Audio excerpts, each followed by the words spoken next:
La scène d'ouverture est celle d'un plongeur essayant d'ouvrir un vieux coffre couvert de pierres. Un bateau à la surface abaisse un lourd tuyau dans l'eau au-dessus de lui, mais l'une des chaînes se brise et le bloque au fond, juste au moment où le coffre s'ouvre et qu'un ancien masque flotte hors du coffre et remonte à la surface. Quel est le secret de ce masque? C'est le film raccourci. Suivez-nous aujourd'hui dans un film de comédie de super-héros américain de 1994 intitulé The Mask. Attention, il y a des spoils. Maintenant, nous voyons un homme appelé Stanley Ipkiss, un employé de banque, parler à un autre employé appelé Maggie. Son collègue Charlie lui dit que Peggy profite de lui, alors il va emmener Stanley en ville. À ce moment-là, il commence à pleuvoir et une belle femme nommée Tina entre dans la banque et Stanley et Charlie ne peuvent s'empêcher de la regarder. Charlie l'emmène au bureau de Stanley pour parler de l'ouverture d'un nouveau compte. Pendant que Tina flirte avec Stanley, la caméra cachée dans son sac à main prend une vidéo du coffre-fort principal. Dans un bureau ailleurs, nous voyons la vidéo visionnée par deux hommes nommés Dorian et Freeze. Il semble qu'ils envisagent de braquer la banque. Freeze dit à Dorian que leur patron appelé Nico devra l'approuver, mais Dorian lui dit que les choses vont changer et qu'il va prendre en charge les opérations. Maintenant, Stanley entre dans un atelier automobile dirigé par deux mécaniciens Shonky. Sa voiture n'est pas prête, alors il lui prête une voiture connue sous le nom de l'Honneur. Cette nuit-là, Stanley arrive au Coco Club dans le l'Honneur, une vieille épave défoncée. Il rencontre Charlie avec deux filles à l'extérieur du club. Charlie paie Bobby le videur pour entrer, mais Bobby ne laisse pas Stanley entrer. Il le jette dans le caniveau. Juste à ce moment-là, Tina arrive et Stanley est embarrassé, alors il part dans le l'Honneur en laissant une traînée de fumée. Maintenant, nous voyons Stanley conduire sur un pont où le l'Honneur tombe en panne. Il se dirige vers le côté du pont et voit un corps flotter dans l'eau, alors il court pour aider. Il découvre qu'il n'y a pas de corps, ce n'est qu'un tas d'ordures flottantes. Mais dans ces détritus, il trouve un étrange masque en bois. Stanley arrive à la maison tout mouillé et la propriétaire nommée Madame Pinman sort et l'abuse pour avoir mouillé son tapis. Alors qu'il entre dans son appartement, son chien Milo se lève pour le saluer. Il regarde une interview avec un docteur Neumann à la télévision, sur des personnes portant des masques métaphoriquement, pour cacher leur véritable personnalité. Milo semble dérangé par le masque et Stanley le ramasse pour l'examiner de plus près. Il le met près de son visage et soudain il s'attache au visage de Stanley. Alors que Stanley tourne dans la pièce comme une tornade, Milo court se mettre à couvert. Lorsque Stanley s'arrête de tourner, il s'est transformé en un étrange personnage au visage vert, le masque. Il entre dans le couloir près de la porte de Madame Pinman et l'enfer se déchaîne. Une horloge animée saute de sa poche et il essaie de la frapper avec un énorme maillet. Madame Pinman sort, le regarde et crie, puis elle essaie de lui tirer dessus. Il rebondit tout le long du couloir et saute par la fenêtre, tombant sur la route en contrebas. Il est maintenant complètement à plat. Il se détache de la route et une voiture lui klaxonne. Il fait exploser son petit klaxon en direction de la voiture qui fait exploser le pare-brise, puis il s'éloigne. Un gang de rue essaie de le voler mais il court dans une ruelle avec eux à sa poursuite.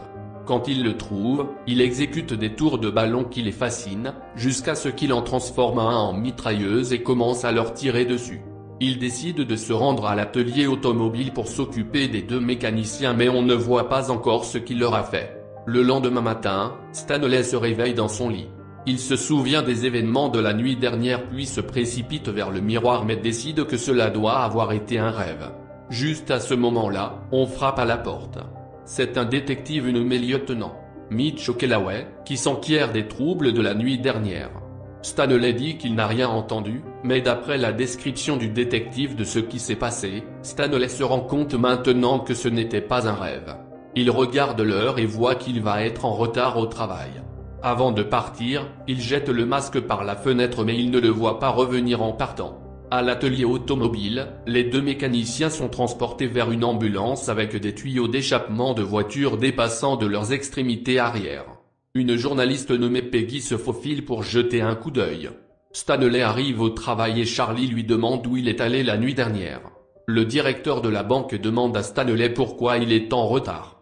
Peggy la journaliste arrive pour poser quelques questions à Stanley sur l'incident de l'atelier automobile. Elle lui dit qu'il y a des centaines de femmes à la recherche d'un gars comme lui, un gars honnête et décent. Elle lui donne sa carte avec son numéro personnel dessus puis s'en va. Dorian va voir son patron Nico. On dirait que Nico sait que Dorian envisage de prendre la relève, alors il lui dit de quitter la ville où il sera pris en charge la prochaine fois. Maintenant, Stanley dort dans son appartement et rêve de Tina.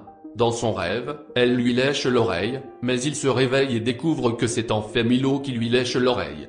Il regarde une coupure de journal de Tina, chantant au Coco Club et se fait une idée. Il met le masque et une fois de plus, il se transforme en The Mask. Il n'a pas d'argent mais il sait où en trouver. Le gang de Dorian est sur le point de braquer la banque lorsque The Mask sort des portes de la banque et comme un tourbillon, il dévale la rue avec des sacs d'argent, laissant le gang de Dorian les mains vides lorsque la police arrive. Au Coco Club, une très longue limousine s'arrête et The Mask en sort. Il jette de l'argent en l'air puis entre dans le club. À l'intérieur du club, Tina sort en chantant dans une très jolie robe. The Mask devient fou alors qu'il la regarde se déplacer dans le club. The Mask se ferait un chemin jusqu'au groupe et les fait pomper puis danse avec Tina, la faisant tourner de haut en bas. Le gang de Dorian arrive et lui parle de quelqu'un qui a pris tout l'argent de la banque. L'un des membres du gang nommé Sweet Eddie pointe du doigt The Mask et dit à Dorian que c'est le gars qui a pris l'argent. Le voyou de Nico nommé Orlando tire The Mask, ou du moins il pense qu'il l'a fait. Le masque met en scène un grand acte dramatique de mourir. Dorian et Orlando tentent de lui tirer dessus alors qu'il rebondit. À ce moment-là, le lieutenant Kellaway arrive avec une escouade de policiers et arrête Dorian et Orlando. Le lieutenant Kellaway trouve un morceau du vieux pyjama de Stanley sur le sol. Le lendemain matin, Stanley dort toujours dans son lit en pyjama rayé lorsque Kellaway frappe à la porte. Stanley va chercher des vêtements dans le placard mais l'argent de la banque s'y trouve et se répand sur le sol. Il finit par ouvrir la porte après avoir caché l'argent et Kellaway s'avance directement en interrogeant Stanley sur le braquage de banque et The Mask. Pendant ce temps, Milo essaie d'ouvrir le placard. Plus tard, au poste de police, Kellaway et un autre flic appelé Doyle regardent les images de sécurité de la banque du vol. Maintenant, nous voyons Dorian parler à une pièce pleine de voyous. Il offre 50 000 $ à quiconque peut lui apporter The Mask. Puis il interroge Tina sur son baiser avec The Mask. Il est jaloux c'est sûr. À la banque, Stanley entre pendant que la police fait son enquête. Le manager s'approche de Stanley et lui reproche d'arriver avec 1 heure de retard, mais pour une fois, Stanley lui tient tête et lui répond. Le directeur s'éloigne. Pendant que Charlie parle à Stanley, Tina entre et Stanley l'emmène à l'étage. Elle lui pose des questions sur le masque. Il semble qu'elle soit entichée de lui. Stanley dit qu'il le connaît et qu'il pourrait peut-être organiser un rendez-vous pour elle. Elle lui embrasse la joue et s'en va. Stanley prend le masque pour voir un docteur Neumann, qui lui dit qu'il ressemble au masque mythique de Loki, le dieu nordique de la malice. Lorsque Stanley essaie de lui faire une démonstration du masque, rien ne se passe. Le docteur Neumann pense que Stanley est un cinglé. Il dit à Stanley que lui et The Mask ne font qu'un, juste pour que Stanley quitte son bureau. Stanley part et attrape un taxi tandis que Kellaway et Doyle ont Stanley sous surveillance. Il le regarde derrière des buissons pendant que Stanley est dans le parc. Tina arrive et il s'assoit sur le banc du parc mais Stanley se sent mal à l'aise alors il dit à Tina qu'il ira avant l'arrivée de The Mask. Il court derrière des buissons et émerge de l'autre côté sous le nom de Le Mask. Il essaie de l'embrasser mais elle le met à genoux dans la béquille. Il semble qu'elle ne l'aime plus autant maintenant. Juste à ce moment-là, Kellaway, Doyle et quelques flics sortent et arrêtent The Mask. Au bureau du journal, le patron de Peggy, Murray, lui dit que la police a attrapé Stanley. Elle dit qu'elle a vraiment besoin de l'histoire alors il la laisse partir. De retour dans le parc, 2 policiers sont à la recherche de The Mask et trouvent toutes sortes de choses étranges, même une photo de la femme de Kellaway. The Mask en fait un rapide et passe les menottes à Kellaway et Doyle avant qu'ils ne se dirigent vers les portes du parc. Il barricade les portes, seulement pour découvrir qu'il y a probablement tous les flics en ville qui pointent leurs armes sur lui. Soudain, il est vêtu d'un costume de flamenco et fait une danse exotique. Avant que vous ne vous en rendiez compte, tous les flics se mettent à chanter et à danser en rythme. Kellaway et Doyle sortent du parc et interrompent le plaisir. The Mask descend une ruelle avec les flics à sa poursuite. Stanley parvient à retirer le masque au moment où Peggy arrive dans sa voiture et l'appelle. Il monte dans sa voiture et les flics tirent sur la voiture alors qu'elle accélère. Maintenant, nous voyons Stanley et Peggy assis dans l'entrepôt du journal en train de discuter. Elle lui dit combien il compte pour elle, mais en fait c'est un mensonge, car elle l'a vendu pour 50 000 $ à Dorian qui arrive avec ses voyous. Il l'emmène jusqu'à l'imprimerie et le suspende jusqu'à ce qu'il dise à Dorian comment utiliser le masque. Dorian met le masque et se transforme en un super criminel. Les voyous de Dorian emmènent Stanley dans son appartement pour récupérer l'argent de la banque. Orlando et un autre voyou récupèrent tout l'argent du placard pendant que Milo regarde. Milo voit Stanley en bas dans la voiture et se faufile par la porte. Alors qu'ils accélèrent, Milo suit la voiture. Il passe devant le poste de police et jette Stanley sur Kellaway. Kellaway l'emmène à l'intérieur et l'enferme. Milo est dans la ruelle près de la cellule de Stanley. Tina vient à la gare pour rendre visite à Stanley. Elle lui dit que c'est lui qu'elle aime vraiment, pas le masque. Quand elle part, les voyous de Dorian la poursuivent et Stanley le voit. Dorian retrouve Tina dans la ruelle et l'emmène dans sa voiture. Stanley demande à Milo de sauter jusqu'à la fenêtre de la cellule. Il envoie Milo récupérer les clés de la porte de la cellule et s'échappe en prenant l'arme de l'officier. Kellaway entre et Stanley lui passe les menottes et il quitte le poste de police pour retrouver Tina. Nous voyons maintenant le Coco Bongo Club qui appartient au patron de Dorian, Nico. Le maire Tilton est là, avec d'autres membres éminents de la ville, pour collecter des fonds pour le fonds des orphelins de guerre. Charlie est aussi là pour s'amuser. Dorian, portant le masque, défonce les portes avec sa bande et une fusillade s'ensuit avec Nico et ses hommes. Nico tire sur Dorian mais le masque le protège et il tire les balles de sa bouche, retour sur Nico, le tuant. Dehors, Stanley s'arrête et laisse Kellaway menotter dans la voiture avec Milo. Puis il entre dans le club avec une arme à feu. Il assomme un voyou et prend son arme, puis trouve Charlie et lui donne l'arme. Il voit Dorian masqué attacher Tina à un cocotier artificiel et placer des explosifs près d'elle pour qu'elle explose dans 10 minutes. Orlando attrape Stanley et l'emmène chez Dorian. Dans la voiture, Milo parvient à déverrouiller la portière et se dirige vers le club.